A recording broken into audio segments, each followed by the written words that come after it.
And all of us are blessed. Ajay Reva, sir, is the head of electrophysiology.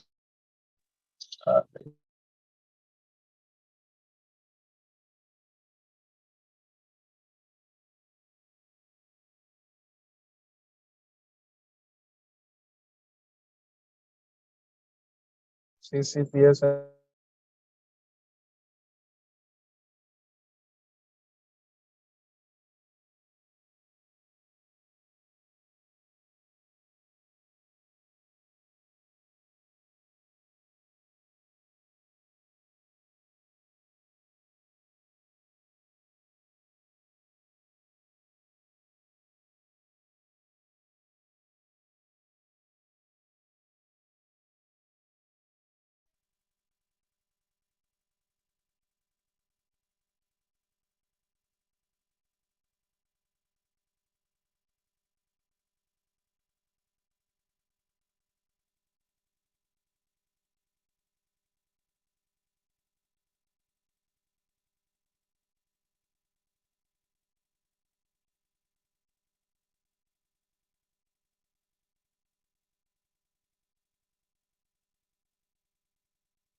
Can I get started?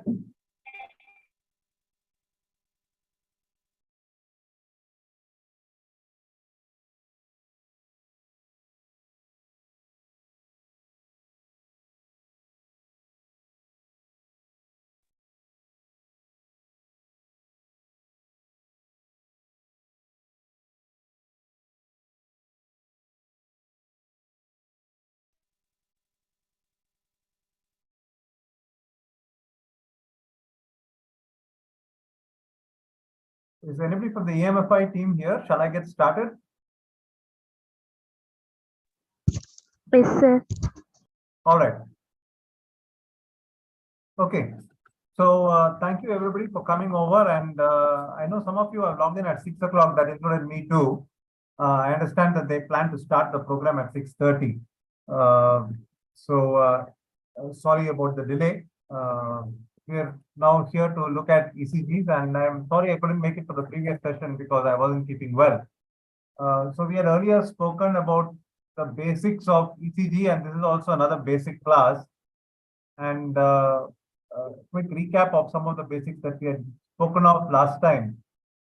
We said that the SA node was the principle of the heart, and the SA node depolarized at a rate faster than everything else, which is why he called the shots. We also said that conduction happens very slowly in the AV node, and AV node has this property of Venki bar, where it's got this long refractive period and doesn't allow every impulse to get past it. We said that the reason for this AV nodal property was primarily to help provide more time for diastole, so more time for the ventricles to fill with blood, and also prevented drama from upstairs going downstairs, thereby preventing atrial arrhythmias, tachyarrhythmias like atrial flutter, atrial fibrillation from tracking down to the ventricle with the ventricular rates going at that same speed. So that was why the AV node had that special property. Then we looked at the QRS, and we said that the QRS duration, if it was broad, it meant all parts of the ventricle were not receiving current at the same time, which could be because some parts are receiving current later or earlier than other parts because of some disease in the conduction system. Then we also spoke a little bit about the P-wave morphology. We spoke about how the left atrium is located posterior to the right atrium, and how because of that we have a biphasic P-wave in the V1.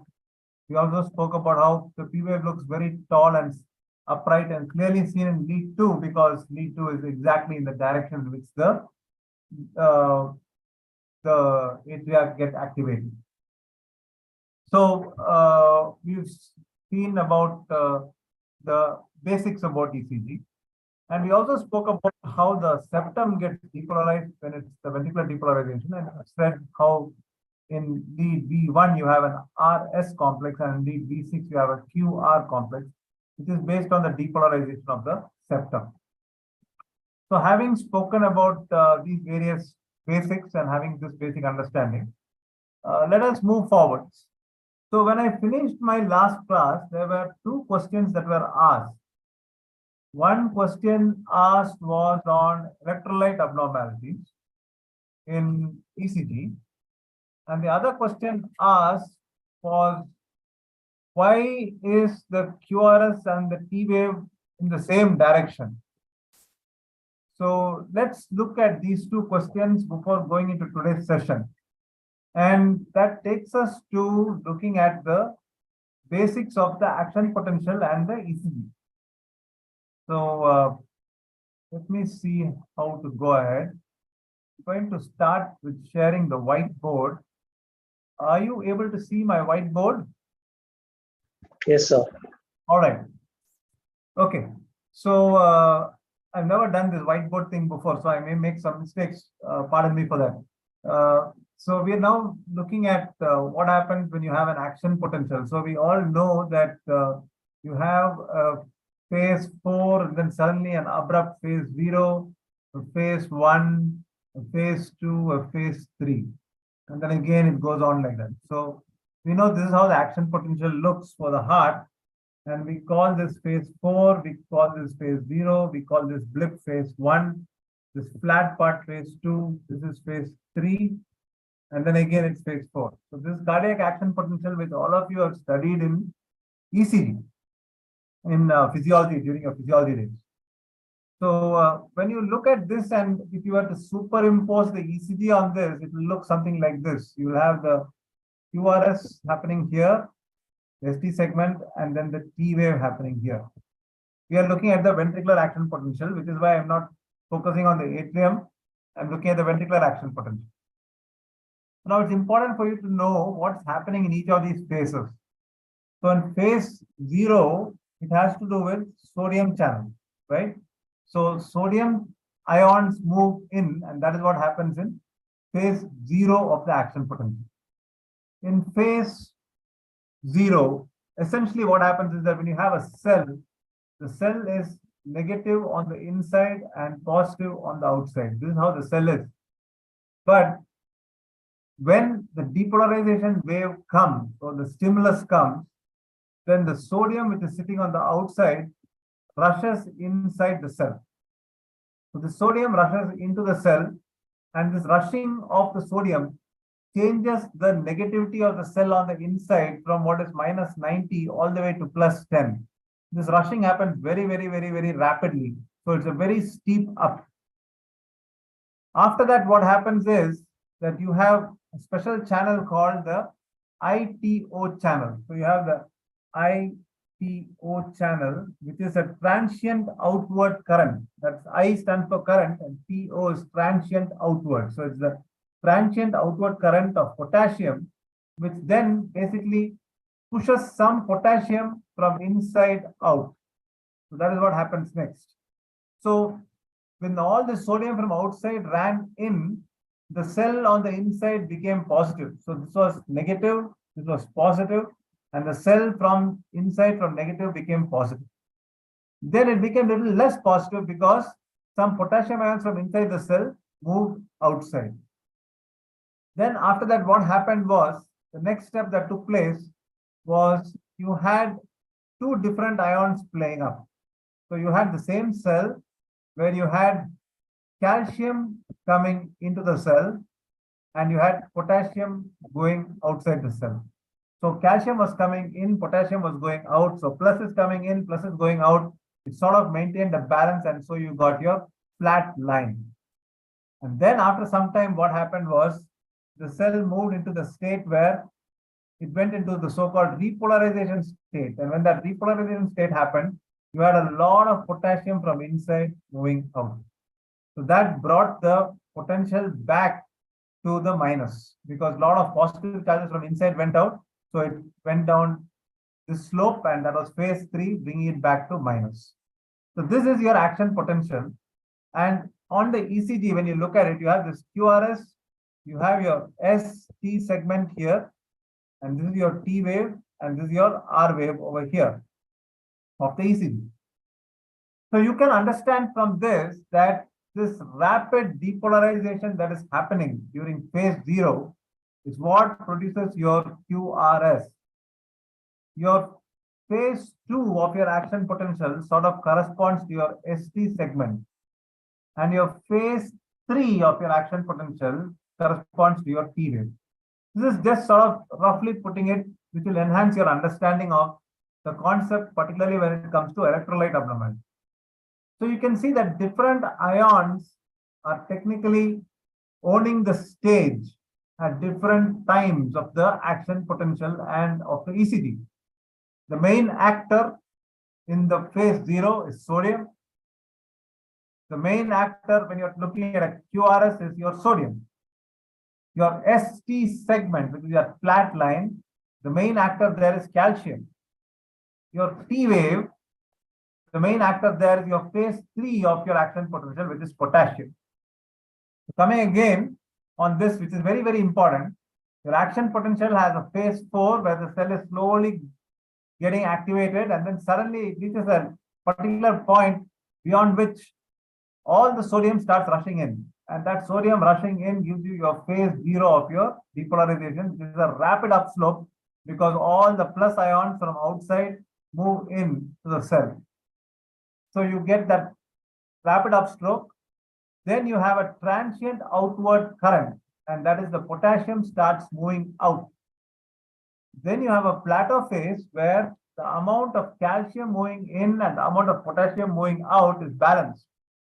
And then you have a phase 3 where there's only potassium moving out. This leads to the cell becoming negative again on the inside. So with this, you have now understood your action potential. Is that clear to everybody? So now that we have understood the action potential, we will now move on from there to the next concept.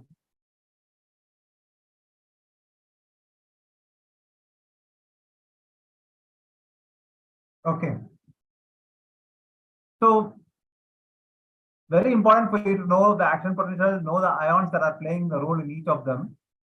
We said that this rapid upstroke of the action potential, the rapid upstroke, we said,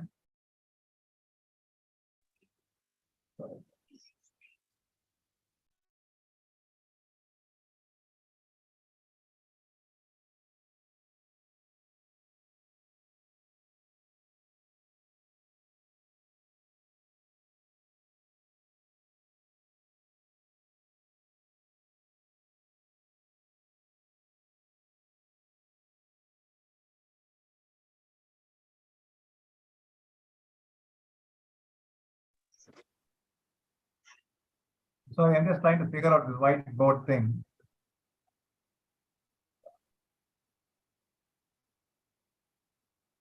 So we said that this rapid upstroke, which is your phase 1 of your action potential, is primarily because of sodium ions rushing in.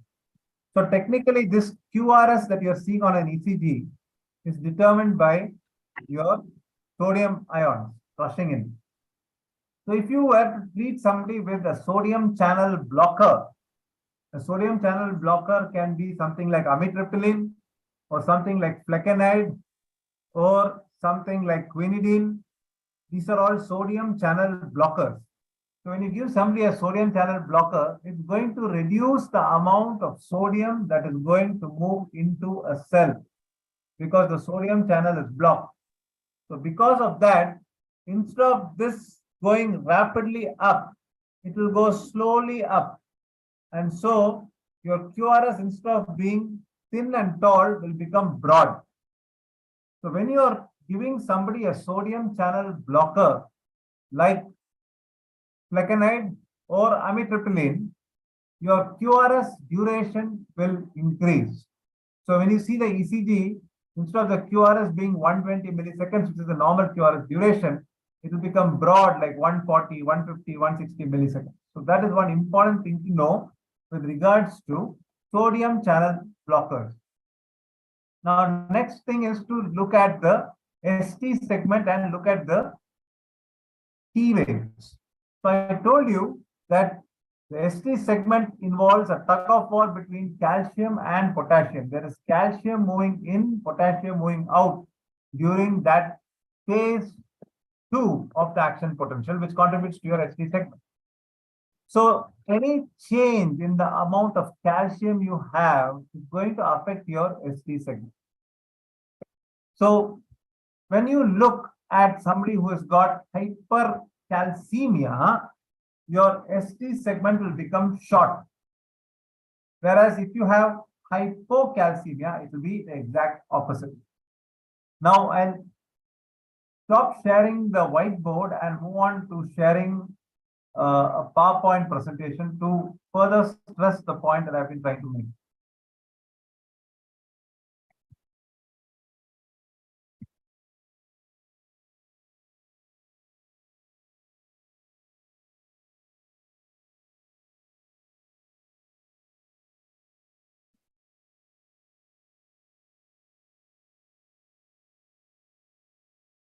So are you able to see this picture right now on the ion channels?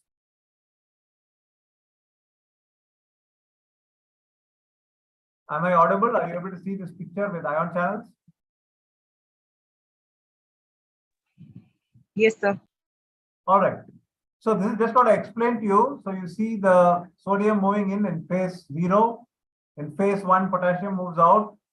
Then phase 2, you have essentially a tug of war between calcium and potassium. Calcium is moving in, potassium is moving out. And phase 3, potassium is moving out. So we now move on from there to the different types of findings seen with electrolyte abnormalities. So like I told you, sodium deals with the QRS duration. But having said that, hyper and hyponatremia does not have any characteristic findings on the ECG. So that's good. You don't have to waste your time trying to remember anything for hypernatremia and hyponatremia. All you need to know is that any sodium channel blocker like flecainide or amitriptyline will prolong your QRS duration.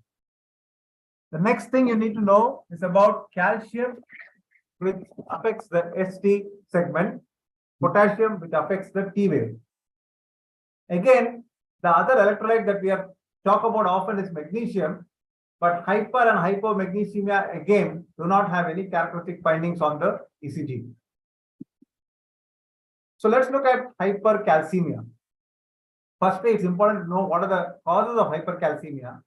The most common cause is hyperparathyroidism or various cancers, renal failure, hyperthyroidism, sarcoidosis, old person having a fracture, prolonged immobilization, Addison's disease. These are all some other causes that can cause increased calcium in the blood. And when you have hypercalcemia, that ST segment will become short. So we said there's a tug of war between calcium and potassium. Calcium is moving into the cell, potassium is moving out of the cell. When there's increased calcium outside, all that calcium will start moving into the cell. It will overwhelm the potassium moving out. So that ST segment becomes short, after which there's a point reached when the potassium overtakes the amount of calcium and then brings the action potential rapidly down. So your ST segment shortens, your QT shortens, and that is what you see mainly in hypercalcemia. You will also see slow heart rates or bradycardia. Now, having said this, practically speaking, it is not very common for you to be able to diagnose hypercalcemia on the ECG. So this is one particular patient whose QTC you can see is slightly short from the beginning of the Q to the end of the T. It's about 370 milliseconds. And that is in a patient who has very, very high calcium of 14.2. We now move from there to hypocalcemia. Hypocalcemia, as you know, is caused by pancreatitis, hyperventilation, sepsis, renal failure. Also, use of drugs like biphosphonates and phenytoin can also cause hypocalcemia. Now, in hypocalcemia, you'll see the exact opposite because you have less calcium. It's potassium that's winning the game. So your ST segment will become very long, and then your QT will also become long. So when you see a long ST segment and a long QT interval, it is a finding of hypocalcemia. Torsades can often happen because of prolongation of QT, but torsades is not common in hypocalcemia. We then move on to hyperkalemia, which is potassium. So I told you that the ion potassium determines your T wave, your repolarization, because your phase 3 of the action potential involves potassium going out. So when you have hyperkalemia, your T wave will become very, very tall and pointed, and this is particularly seen in the chest leads. So sometimes when you have secondary T wave inversion, like somebody who's got left ventricular hypertrophy, you see that T wave in leads 1, AVL, V5, V6, the T waves will be inverted. But in somebody who's got hyperkalemia, the T waves which are inverted in these leads will also become positive. So you get tall, pointed T waves in chest leads when your potassium touches 6.5. As the potassium keeps getting higher and higher, like for example, from 6.5 climbs up to 7.5, then in addition to the T waves being tall, you will also start seeing some ST elevation. You may start seeing the P waves becoming smaller and wider, and the PR interval getting prolonged. Sometimes you may also have AV blocks. And then when the potassium becomes really high, like it becomes 8, then your QRS will start becoming wide and it will fuse with the T wave, and you have something called a sine wave. The sine wave happens just before the patient develops ventricular fibrillation and asystole. So it's a very bad sign. So here is a patient where you can see clearly the T waves are becoming very tall and pointed on the chest leads as the potassium starts climbing up. And if the potassium climbed up even further, then the next thing you'll see is that the T waves will become flattish and short. Your QRS will become wide. And then eventually the QRS will become so wide that it will run into the T wave and become like one continuous mathematical sine wave. No? This is how the sine wave looks in mathematics, and this will look just like that. So here you see very high potassiums resulting in the QRS and T wave becoming one continuous thing called a sine wave. So we now spoke about hyperkalemia. Next thing is hypokalemia. So hypokalemia is seen when you have diarrhea, vomiting, somebody who's a chronic alcoholic, people on drugs like diuretics, theophylline, steroids, those who are taking insulin and glucose. All these things can push potassium and make it hypokalemia, there is less potassium in the blood. When that happens, the T waves which were becoming tall in hyperkalemia actually become short and wide. Also, they can get inverted. You can have ST depression. The P waves which were becoming short in hyperkalemia, in hypokalemia they will become higher amplitude. And the next most important finding in hypokalemia is U waves. U waves are seen after the T waves. Normally in anybody, the U wave will be smaller than the T wave in any given lead. But in hypokalemia, the U wave will become taller than the T wave. So patients with hypokalemia will develop long QTs and they are prone for torsades, unlike the hypocalcemia that we saw earlier. So with this, I have sort of summarized the findings of the electrolyte abnormalities. So here you see hypokalemia, you start seeing U waves that are appearing in leads V2, V3. So your the QRS is here, this is your T wave, and this small thing here is the U wave. You start seeing these U waves, and then as the potassium gets even lower, these U waves start becoming more prominent. The U waves were smaller earlier are becoming more prominent. And when potassium gets even more low, you start seeing these giant U waves, these giant big U waves you see. So there's no T wave, the U wave has swallowed up the T wave, and it's a giant U wave that you're seeing. So to summarize, we spoke about electrolyte abnormalities because that was one of the questions asked in the last session. And I told you it's hard to remember 101 things. Very simple. Sodium and magnesium, no real findings on ECG. If you are giving somebody a sodium channel blocker, then of course your QRS will get prolonged because the rushing in of sodium in phase 0 of the action potential is what gives you your rapid upstroke in the QRS. So if sodium cannot rush in because the sodium channels are blocked, they will come in slowly. And so instead of you having a thin, tall, handsome QRS, it will be a slightly broadish QRS. And so when you have a broadish QRS, it could happen if somebody is on a sodium channel blocker like flecainide or amitriptyline. However, hypernatremia and hyponatremia have no characteristic ECG findings. Similarly, hyperkalemia and hypermagnesemia and hypomagnesemia also do not have any characteristic ECG findings. However, when you are looking at calcium and potassium, there you have typical findings. Of that, potassium is the most classic, and potassium we are looking at hyperkalemia and hypokalemia.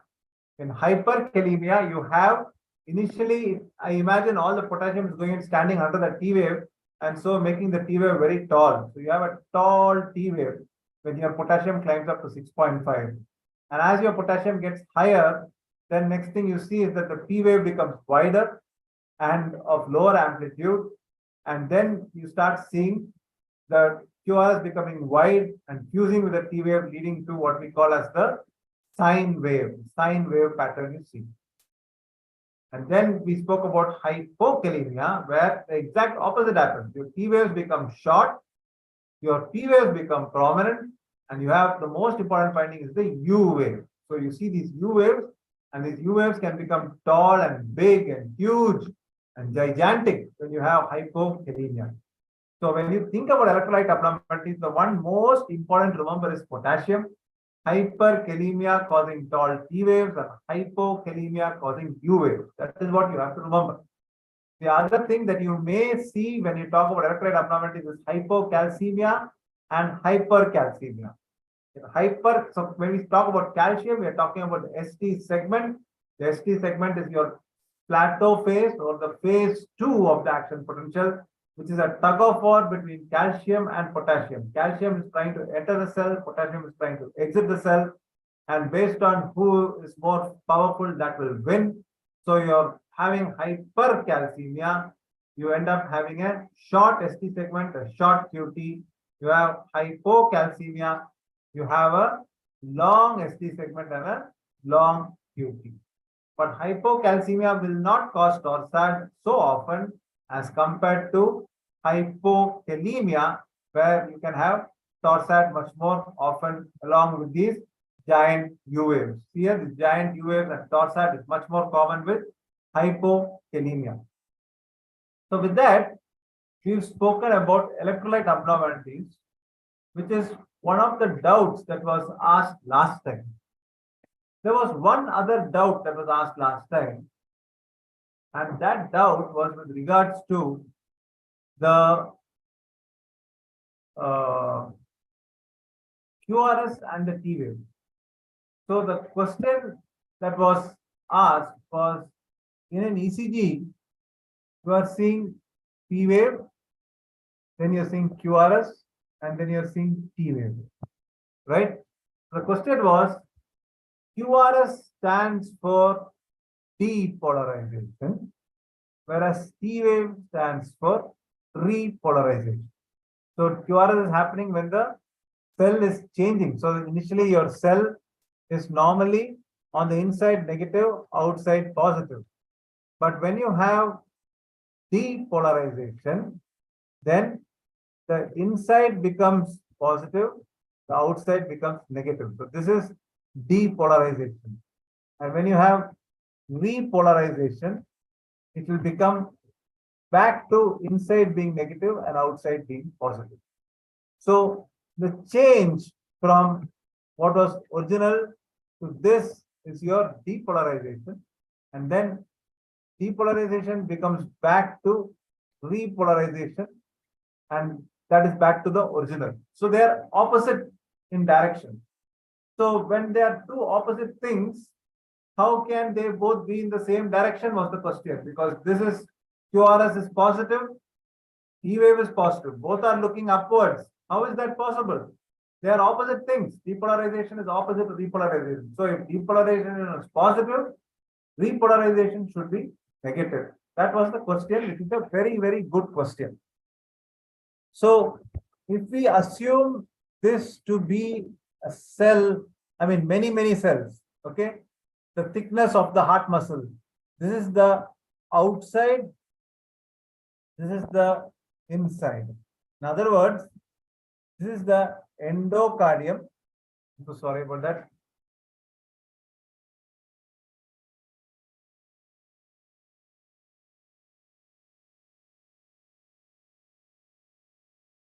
Yeah.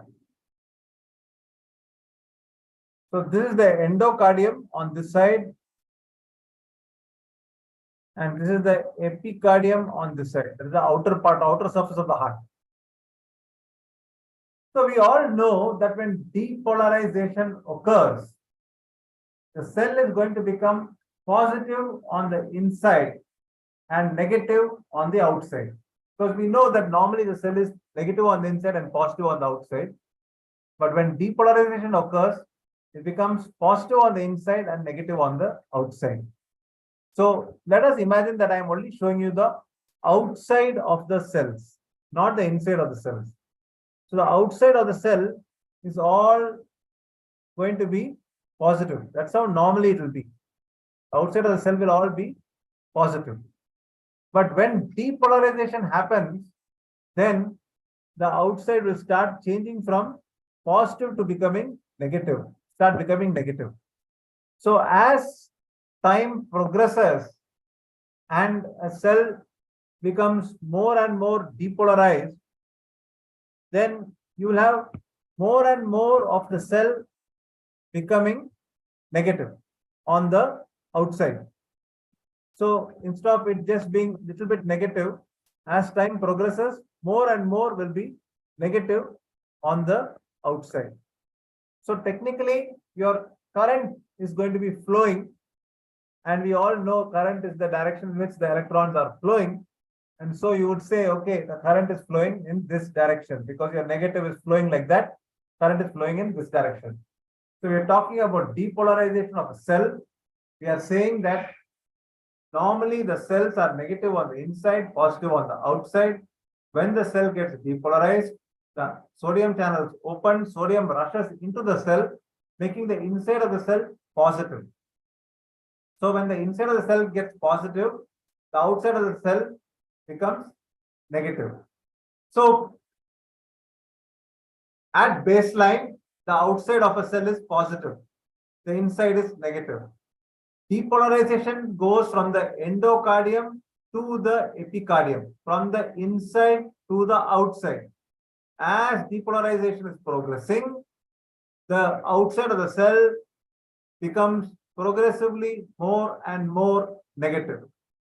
So if you have followed that, you will all agree with me that current is traveling from inside to the outside when we are having a depolarization taking place. All right. Now we know that depolarization is opposite of repolarization. They are two opposite phenomena. So if you are saying one thing is positive, the other thing has to be negative. So clearly on an ECG, if we are looking at depolarization, we are saying depolarization is a positive QRS, then the repolarization, which is your T wave, has to be negative. But why is the T wave positive? Now the T wave is positive because when repolarization occurs, repolarization does not happen from the endocardium to the epicardium, but it happens from the epicardium to the endocardium. So in other words, when we are talking about repolarization, if this was the cell, then when the cell has been depolarized, you are going to have the outside of the cell all is going to be negative. Outside of the cell is all going to be negative. But when it starts getting repolarized, the repolarization happens in the reverse direction. It happens from outside to inside. So this will start becoming positive first before the endocardium starts becoming positive. So we are looking at two opposite forces, but the two opposite forces are happening in opposite directions. So you have two negatives which results in a positive. If repolarization and depolarization both occurred from the endocardium to the epicardium, then you will have QRS being positive and T wave being negative. But because the repolarization is happening in the opposite direction, from epi to endo, it becomes opposite of an opposite force. Depolarization and repolarization are opposite of each other. But the depolarization happens from endo to epi. If repo also happens from endo to epi, then it will be perfectly opposite. So you will end up having negative T wave. But repolarization is happening from epi to endo, as a result of which your T wave becomes positive because it's two minuses becoming a plus. Repolarization is opposite of depolarization, so that is one minus. And direction of repolarization is also opposite. It is happening from epi to endo, so that's second minus. So two minuses put together ends up making a plus, and as a result of which you have positive T wave along with positive QRS. So this T wave is also positive. So that is why when you do ECG, you are seeing positive T wave and positive QRS. So with that, we've cleared the second doubt as well from last session. Last session, we had two doubts. One doubt was about electrolyte abnormalities. And I told you sodium and magnesium, you can forget about it. Nothing really to see on ECG, except in patients who are on sodium channel blockers where your QRS duration will be prolonged. And we also looked at potassium is the main thing that you see on ECG. Hyperkalemia will cause stalled T waves. And we said that hypokalemia can result in U waves appearing. Then we spoke about the QTC, and we said the QT becomes short when you're having hypercalcemia, whereas QT is long when you're having a hypocalcemia. That corresponds to the ST segment. Thank you for the suggestion. I'm sorry, I'm seeing it only now. I will use the black pen henceforth. And the question is, why is depolarization and repolarization happening in different directions? That is a question which I think only God can answer, why they are happening in different directions, because God made it that way. And we human beings haven't figured out as yet why God made it that way. All right. So moving on from there, we'll now move to what I actually wanted to speak about today, which was bradyarrhythmia, or slow heart rate. So we all know that the SA node is the principle of the heart, and the SA node depolarizes at the fastest rate and hence causes the shots as regards the heart is concerned. So if your SA node was not firing or was firing slowly, your heart rate will reduce. So you'll end up having sinus bradycardia. Now, when your SA node gets diseased, it does not get diseased overnight. It's a gradual deterioration. So normally your heart rate is ranging between 60 to 100. If you are getting emotionally excited or you're running somewhere, then your rates can go up to 150, 160. And if you are an 18-year-old, it will go up to 180, 190 as well. Whereas in the night when you are sleeping, your rates will go down to 35, 40. This is normal sinus node behavior. So there are some people who suddenly, for some reason, check the heart rate at 35 at 3 a.m. and find it's 35 or 40, and they get very worried. It's very normal. It's just that you've never been checking it at that time, and so you're not aware of it at that. But when you're in a deep sleep, there's a good chance that your heart rate will be 35, 40 at 3 a.m. So this is normal sinus node behavior. If somebody was to start developing disease of the sinus node, then this entire range will shift lower down. So instead of his normal heart rate ranging from 60 to 100, it will become 50 to 90, then become 40 to 80. So he will still be having higher heart rate, but it will be shifted one gear lower down. So sinus node dysfunction is an insidious, gradually progressive condition where the principal becomes progressively more and more lazy towards attending school. And obviously, if the principal doesn't come to school, there will be other people willing to take over his job. And as a result, you may end up having the secondary school teachers or the primary school headmistress becoming the big boss when the principal is away. So the sinus node, if it doesn't fire properly, then the AV node will take over, or one of the foci in the atria will take over. And sometimes if that also doesn't fire, then it will go down to the ventricles. So we all know that a school where the students run the school is not a good idea. And that is what will happen if you leave the ventricles to take control of the heart, because the ventricular rhythm is not regular. The rate at which the ventricles depolarize spontaneously is around 40 or less. It is not a reliable rhythm. That's very worrying.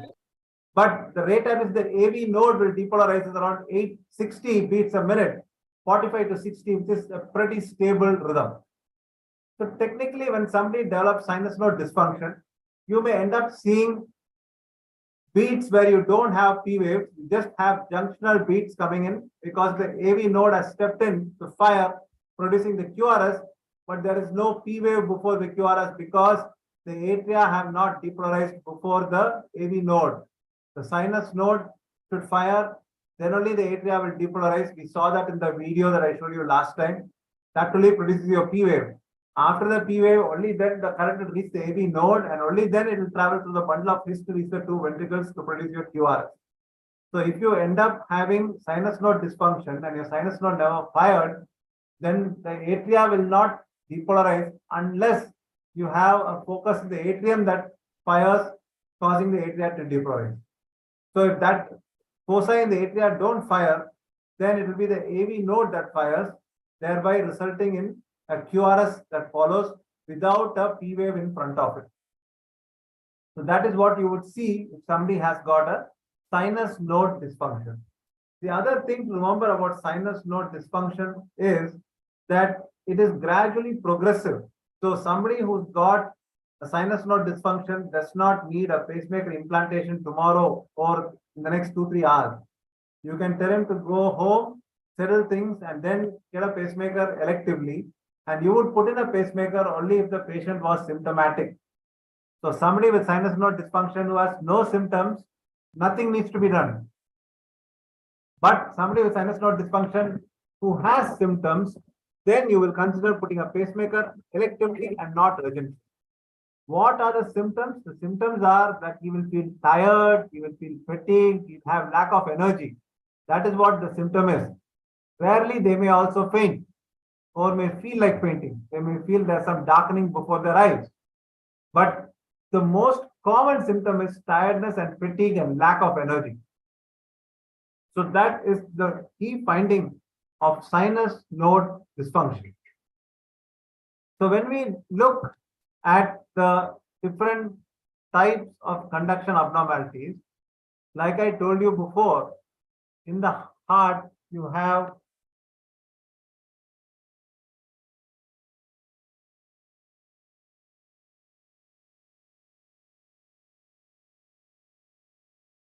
the SA node over here, you have the AV node, bundle of his, right bundle branch, left bundle branch, left anterior fascicle, left posterior fascicle, and tiny Purkinje fibers going to each and every nook and corner of the heart. So obviously, if your sinus node is in trouble, then you will end up having an ECG where you will have P wave, QRS. Then the next P wave will happen after a very long time because the sinus node is not, the principal is not coming to work on time. So you'll have the next P wave, the next QRS. Then you may have a very long time during which time you don't have a P wave at all. And because there is no P wave at all, then it should ideally be some focus in the atrium somebody from here should decide that, oh, the principal has not come, me being a secondary school teacher, I'll take over class. But if there's no foci in the atrium to take over class, then it will end up being the AV node guy which will take over the class. So as a result, AV node will fire, but AV node firing is not seen on the ECG. You remember that we spoke last time in class that the PR segment is an area of quiescence, flat line when current is traveling through the AV node. So as a result, you will not have a P wave, but you just have one QRS coming in. So this QRS, which is a junctional beat, not preceded by a P wave, that is because the AV node took charge over here and stepped in, because the sinus node, which was supposed to fire, never fired. So you see, sinus node is firing at this interval, which means the next P wave should have come somewhere over here. This is where it should have come, looking at the interval at which it comes. But this P wave never happened. So because it did not happen, the AV node stepped in and fired, giving you a junctional beat. So this junctional beat would not have come if the principal wasn't controlled. It was because the principal took sick leave that the junior school headmistress was seen in action. In other words, this is called a junctional escape beat. It has escaped the ruling power over it. The ruling power is no longer ruling, and that's how this guy managed to come out, right? It's like we saw that Wagner boss in Russia appearing the moment Putin became weak. But when Putin is strong, you don't see him. He goes into hiding. When Putin becomes weak, that you see his face. So in the same way, as long as your SA node is strong and firing, the junction will not be showing itself. But the moment the SA node becomes weak, then the junction escapes from being concealed to being calling the shots. And that's why you see a junctional escape beat. So this together would call what is called sick sinus syndrome. It was important for you to know that sick sinus syndrome does not only involve low heart rate. Usually people who have sick sinus syndrome will also have damage to the top chamber of their heart, because the atria get dilated and stretched. When the atria are dilated and stretched for various reasons, like for example mitral stenosis. As a result, what happens is the sinus node gets stretched and destroyed and scarred. So the sinus node gets destroyed and scarred, but you also have stretching in the atria, and the stretching in the atria results in multiple small kingdoms of atrial muscle separated by areas of scarring. And each of these kingdoms decides that they want to rule. It is like how India was before the British Empire. So before the British Empire, you had small kingdoms. You had the Nizam from Hyderabad, you had the Nizam from Arcot, you had various kingdoms across the country, each person ruling his small area. So that's what will happen. So when you have a diseased atrium, you have small foci in all the atria which are firing. So that results in atrial tachycardia, atrial flutter, atrial fibrillation. So sick sinus syndrome not only involves bradycardias, but can also involve atrial fibrillation, atrial flutter, and atrial tachycardia. So all these atrial arrhythmias are also associated with sinus nodal disease. But the important point to take home is that somebody who has got sick sinus syndrome does not need a pacemaker immediately. You can tell him to go and settle things at his home and then come within the next 1 month to get his pacemaker done. And you would put in a pacemaker for sick sinus syndrome only if the patient is symptomatic. In other words, the patient should be having giddiness, presyncope, tiredness, lack of energy. All right. So now we have finished discussing about sick sinus syndrome. The next thing that we need to discuss about is AV blocks. So again, going back to our basic picture, where we know that your conduction system is comprising of your SA node sitting over there, and then the AV node, the bundle of his right and left bundle branches thereafter going down.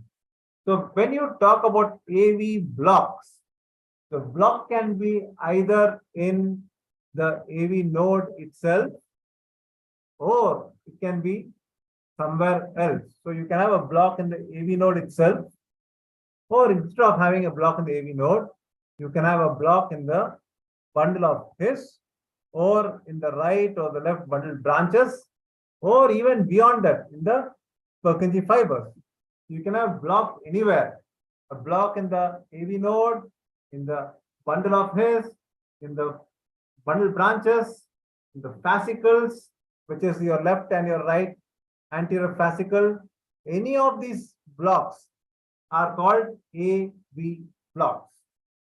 Now, how do these AV blocks look on the ECG?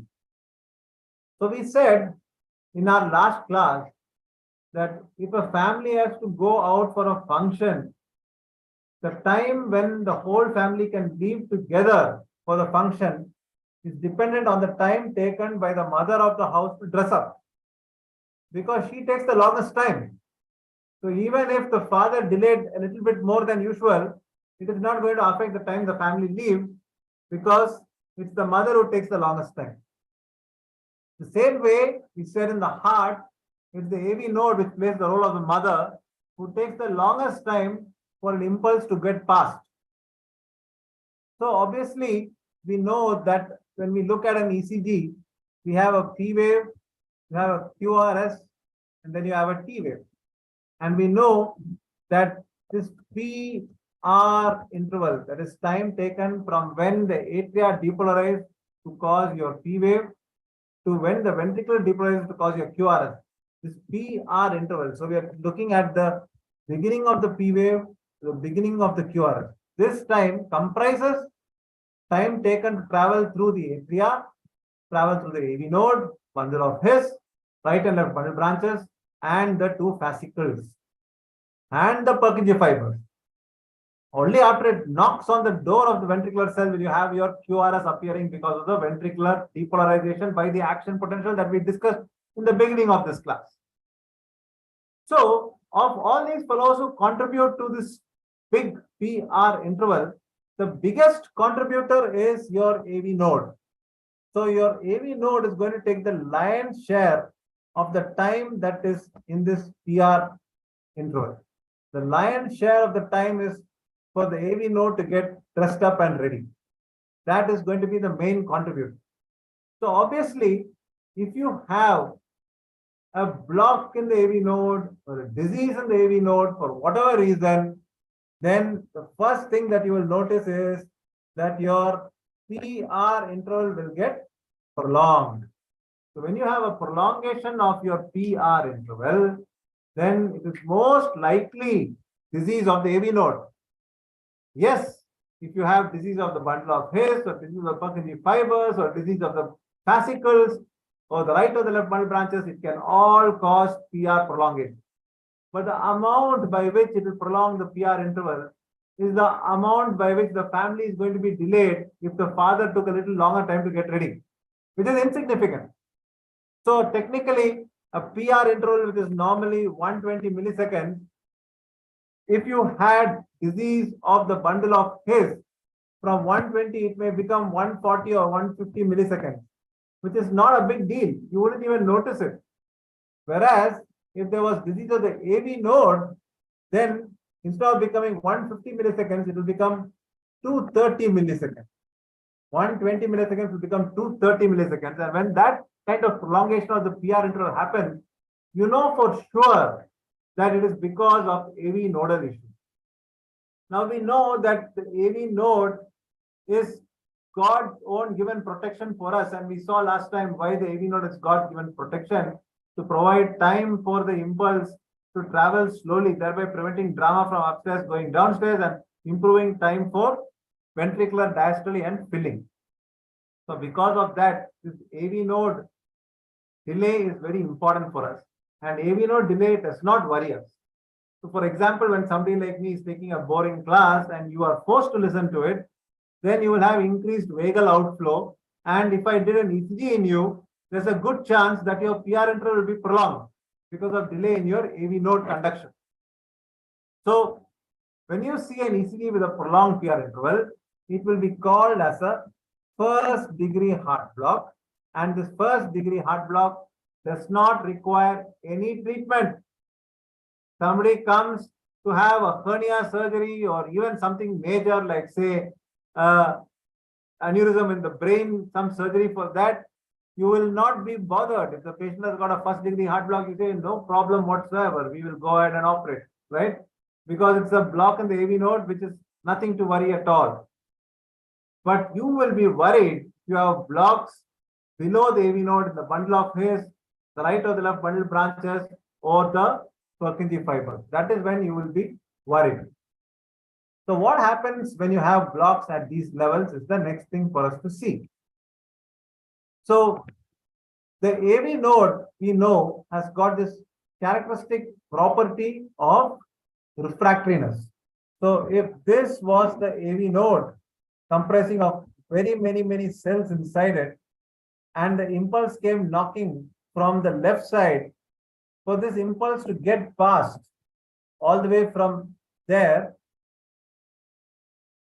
for this impulse to get past from here to the other end. So for this impulse to travel across from there to reach here, then it has to get through all these cells. So the first impulse that comes will travel right through. But the next impulse that comes again has to go through these cells, right? Now what will happen is these AV nodal cells are cells that have got this refractory property. So the second impulse, if it comes very soon after, it may get through the first two cells, but it will get blocked in the third cell. And the impulse that subsequently comes again, if it, assuming it came very quickly, it will probably not even get past the very first cell. It will just travel and get blocked here itself.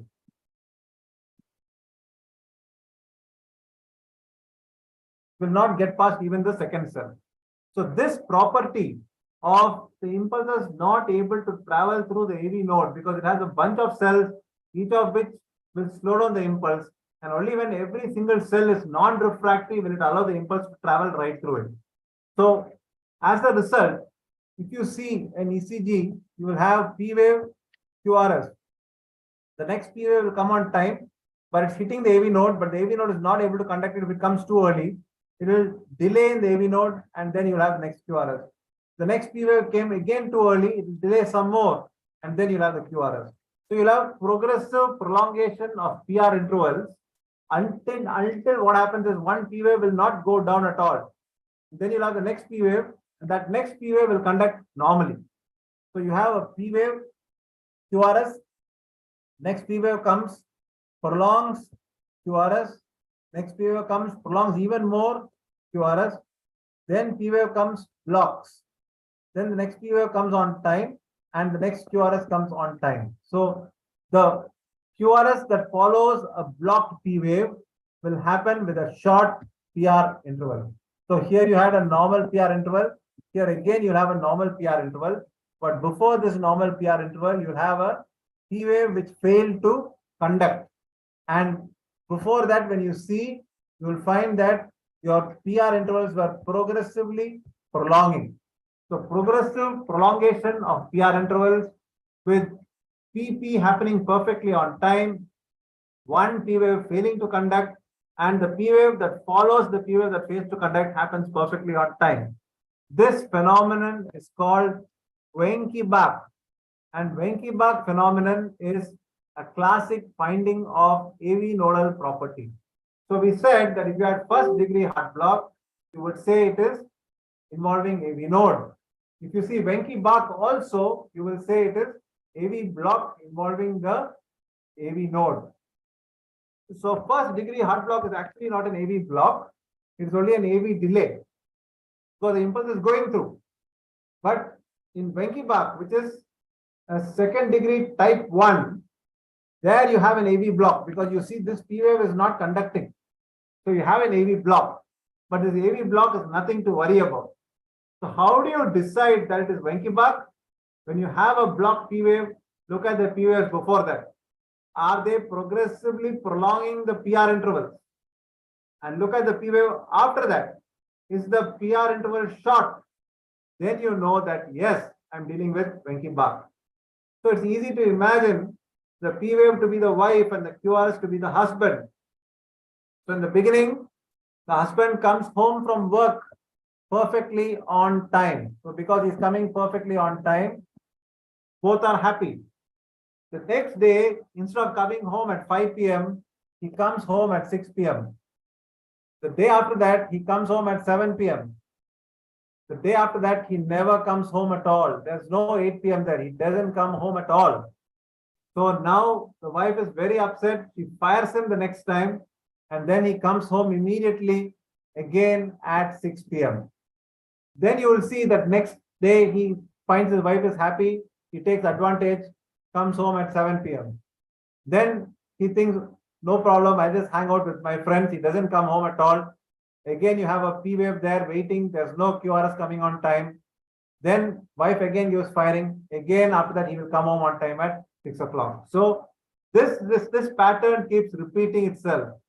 And that is your Venki Bach phenomenon. So we now know that when you see an ECG in somebody who needs, say, a major surgery, say a pancreas removal, and you're seeing that he's got first degree heart block, or you're seeing that he has got Venki Bach, you will say nothing to worry. Go ahead, operate.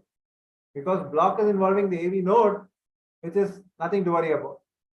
But if block is below the AV node, then you have to worry. And when do you know that block is below the AV node? No block is below the AV node if you got a complete heart block, that is, the wife and the husband have stopped caring for each other.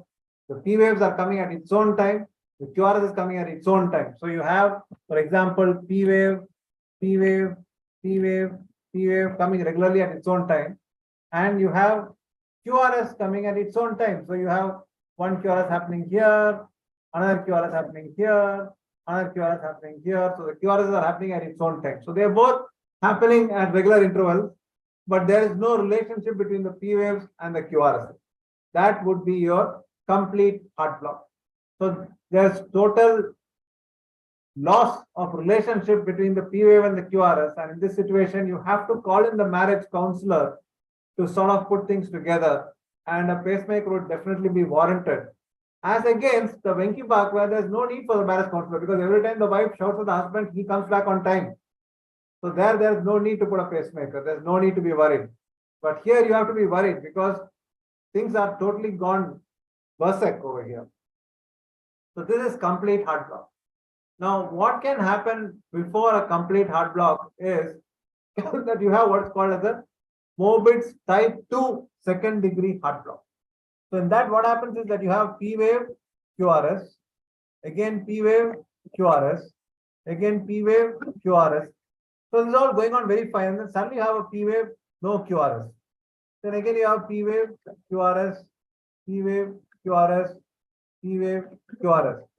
So you see the difference here from before is in Venki Bach, you had some kind of warning that trouble was going to happen. This guy came home at 5 o'clock, the next day 6 o'clock, next day 7 o'clock, then he never came home. Whereas here, he's coming home at 5 o'clock every day, and then suddenly one day he doesn't come home. Again comes home at 5 o'clock every day. So when this happens, it means that it is a serious matter because he's not even bothered about his wife. Just one fine day, without even giving any phone call information, just doesn't come. That is worrying. This again needs calling in a marriage counselor and putting in a pacemaker. Now, why are we saying this is worrying? We are saying this is worrying because it doesn't have the property of the AV node. The AV node has got that refractory period where you have the PR prolongation. There is no PR prolongation. Your PR is absolutely normal. When your PR is absolutely normal and suddenly one P wave does not conduct, it means the block is either at the His bundle or the fascicles or the bundle branches. It has to be somewhere there. That is when you have a normal PR interval, because we said that even if there was some disease, it will not show. It's like the father who, even if it takes a little longer time to dress up, it does not impact the time taken for the family to go out. So this would be a Mobitz type 2 second degree heart block, which is serious. Now there's another entity called 2:1 heart block. 2:1 heart block is you have one P wave, QRS, then P wave, no QRS. Again P wave, QRS, then P wave, no QRS. Again P wave, QRS, P wave, no QRS. So every alternate P wave is being conducted. So that is a 2:1 heart block. So when you have a 2:1 heart block where every alternate P wave fails to conduct, it can either be blocked in the AV node or it can be blocked below the AV node.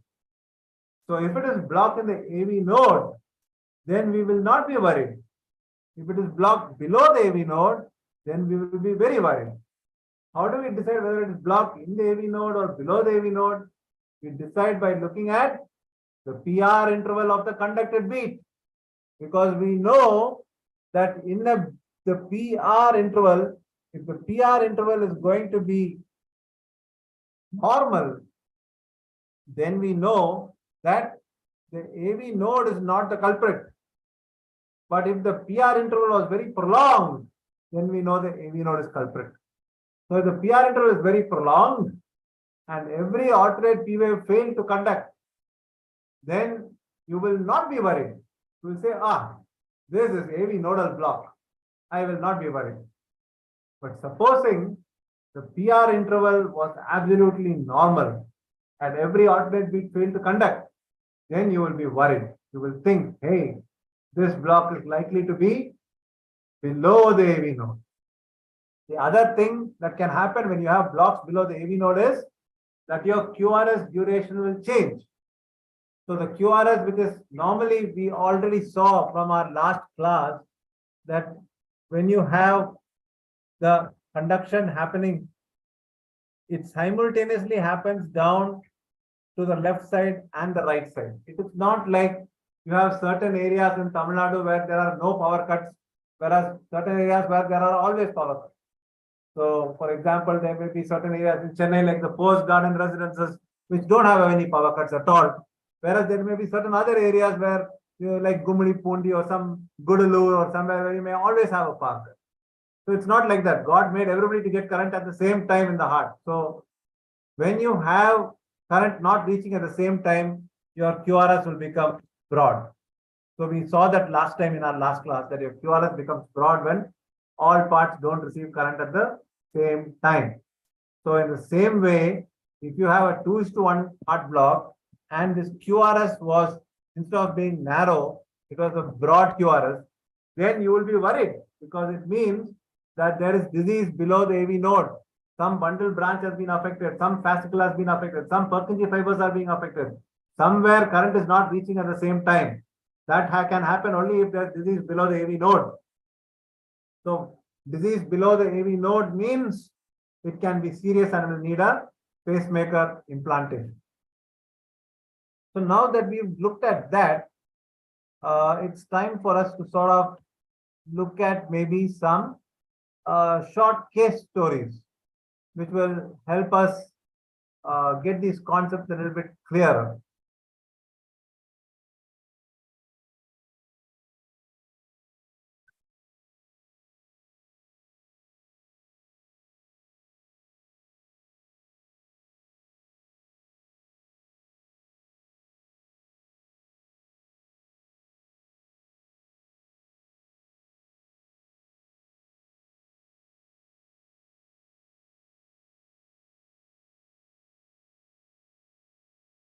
All right. So I'm going to go through a few cases just to give you a flavor. We actually right now spoke about conduction system abnormalities. We spoke about sick sinus syndrome.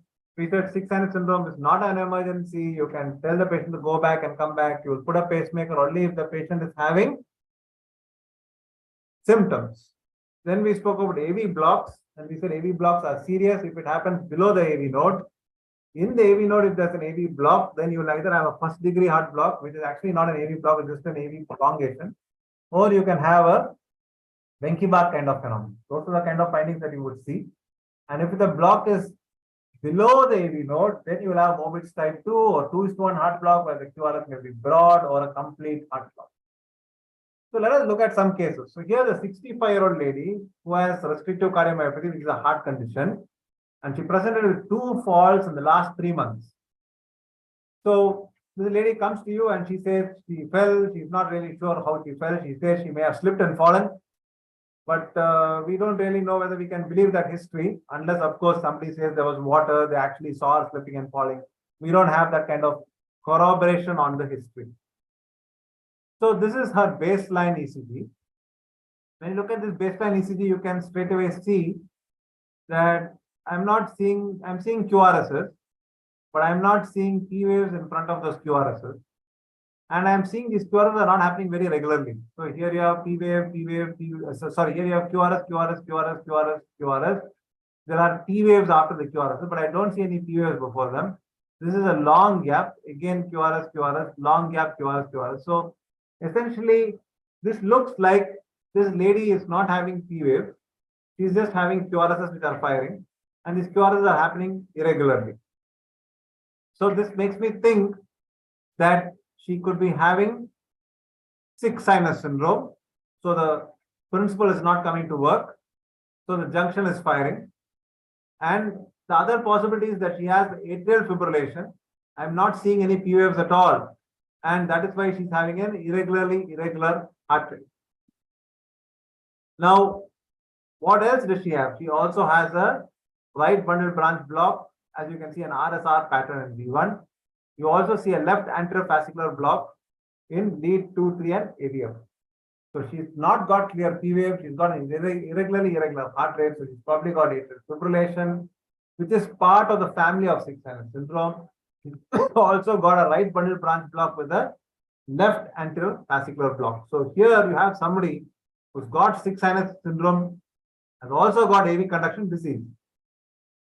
Now, what happens when you do the Holter for this person is that you're seeing these QRSs are coming absolutely regularly.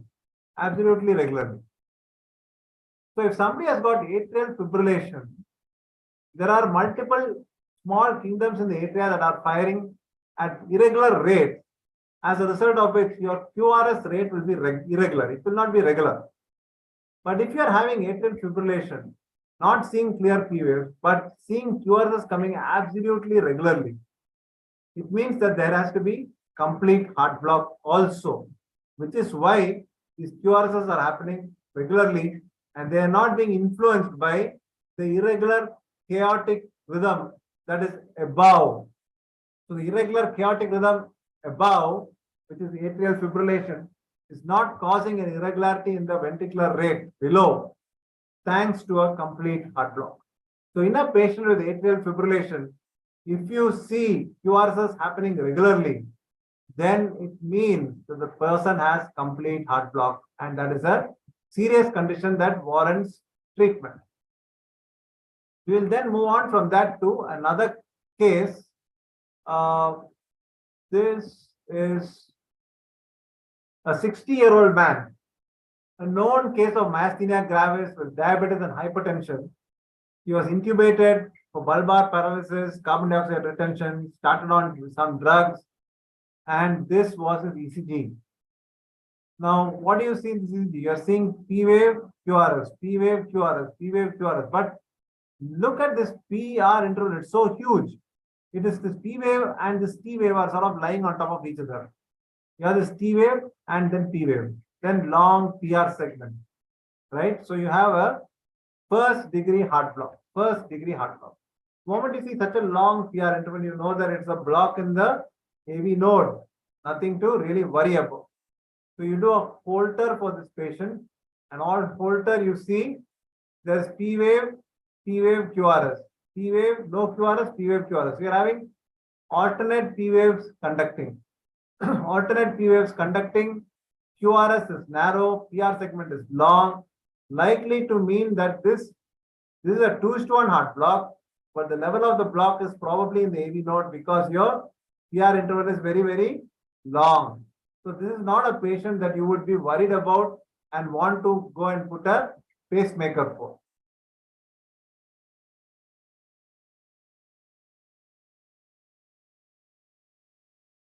This is a 50-year-old man who had 5 episodes of loss of consciousness. All the episodes happened when he was sitting or standing. One episode was associated with tongue bite and some tonic posturing, and he was started on anti-epileptics. Look at his ECG. Straight away you see PR interval is normal. You have a right bundle branch block. You have left anterofascicular block. 2,3 AVF is having an RS complex. Lead 1 is positive, AVF is negative. Left axis deviation. When you have right bundle branch block, then you should not have a left axis deviation. If you have right bundle branch block and left axis deviation, it means there's a right bundle branch block and a left anterofascicular block. So that means that when you're looking at how current reaches the ventricle, it reaches to the right bundle, the left anterofascicle, and the left posterior fascicle. Now, out of these 3 roads, 2 roads are blocked. Right bundle is blocked, left anterofascicle is blocked. There's only one road taking current down, which is your left posterior fascicle. If that also gets blocked, then that's the end of the day for this person. So that is happening here. You can see you're having sinus rhythm going on, P wave, QRS, P wave, QRS, P wave, QRS. Suddenly P wave, no QRS. Again, P wave, QRS, P wave, QRS, P wave, QRS. So this abrupt drop is a Mobitz type 2 second degree heart block. So second degree heart block Mobitz type 2 is serious. And it is also serious because we have a normal PR interval with the right bundle branch block and a left anterofascicular block. So this is the kind of patient for whom you have to immediately put a pacemaker. You can't tell this patient, go home, settle things, come after 1 month. You can't say that. You have to do pacemaker immediately because this patient can suddenly, what you are seeing here, where one P wave failed to conduct, it can happen for a long time with no QRSs, no cardiac contraction, and the patient can die. So when you see this on the Holter, a Mobitz type 2 second degree heart block, the patient definitely needs a pacemaker at the earliest possible. So with that, I will stop. I think it's been quite a long class, and I hope you all are not overwhelmed by it. We looked at, started off with looking at various electrolyte abnormalities. We looked at sodium and said that sodium channel blockers like amitriptyline and flecainide can cause QRS prolongation because sodium is involved in phase 0 of the action potential. And we also said magnesium and sodium don't really cause much trouble in terms of ECG findings. And we said potassium and calcium cause findings, and we said that calcium potassium exchange happening in phase 2 of action potential contributes to the ST segment, and so hypercalcemia causes shorter ST segments and shorter QT, whereas hypokalemia causes long ST segments and long QT, leading to torsade. And then we spoke about hyperkalemia and hypokalemia, and we said hyperkalemia causes stall T waves and can have a sine wave when it becomes really bad, and we said hypokalemia can cause a giant U wave. And then we spoke about repolarization and depolarization, and why is the T wave in the same direction as the QRS, and we said that it's because repolarization and depolarization are 2 opposite processes, but they also happen in opposite directions.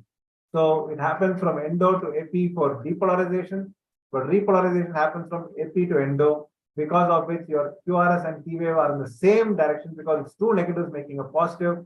That is 2 opposite processes happening in opposite directions. And that actually leads to the corollary that in an ECG, if you see the QRS and the T wave in opposite directions, it means that your repolarization is happening also endo to epi, which means there's an abnormality over there.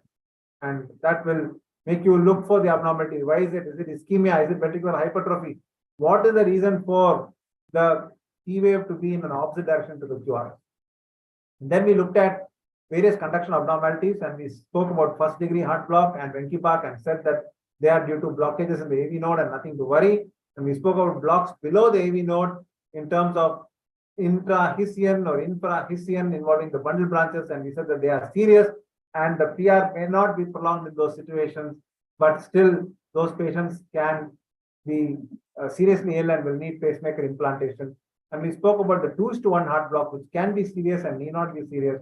And if 2:1 heart block is a serious condition, if the PR interval is normal and you have a broad QRS. So with that, I've sort of finished my session. Happy to take any doubts. Here's somebody asking, how can you say it's a bundle branch block? It's because if you look at the QRS duration is broad, and then there is left bundle branch block and right bundle branch block. Each of them has got their own findings. That particular ECG was a right bundle branch block because there was an RSR pattern in V1. So why does the right bundle branch block produce an RSR in V1, and why is it different in left bundle branch block? That's a whole session in itself. That's looking at bundle branch blocks. So there are a lot of things that you need to know from basics in ECG. It's not something that can be covered very easily. It's important for you to keep reading up and seeing more ECGs as well. The more ECGs you see, the better you get. So see ECGs and discuss them with somebody, then that will make you good. So happy to take any more questions, and have a good night, everybody. Thank you.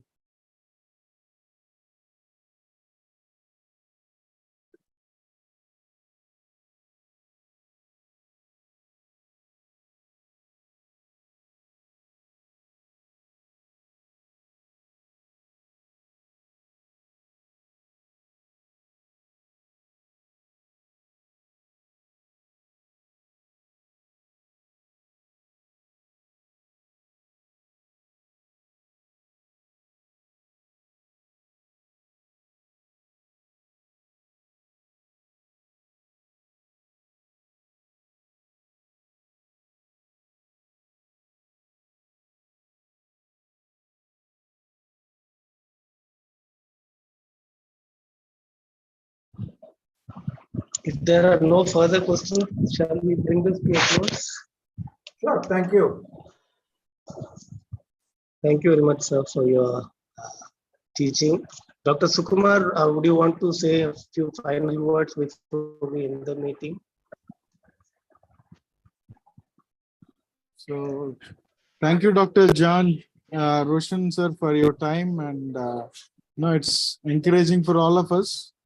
And I'm sure it's just the beginning of the greater things that are yet to come. And friends, thank you for joining, and this will make it available in the EMFI YouTube channel. So you can reach out and you can just share to your friends also. And soon we'll be coming up with more initiatives, and with John Roshan sir also will be doing more programs like this with his consent and availability of his time. So for the time being, thank you for joining, and have a blessed week. Thank you, sir, for joining, and thank you for your time. I hope you're in the cath lab, right? No, not really, actually. That's a screen saver. Okay. So thank you, everyone. Good night.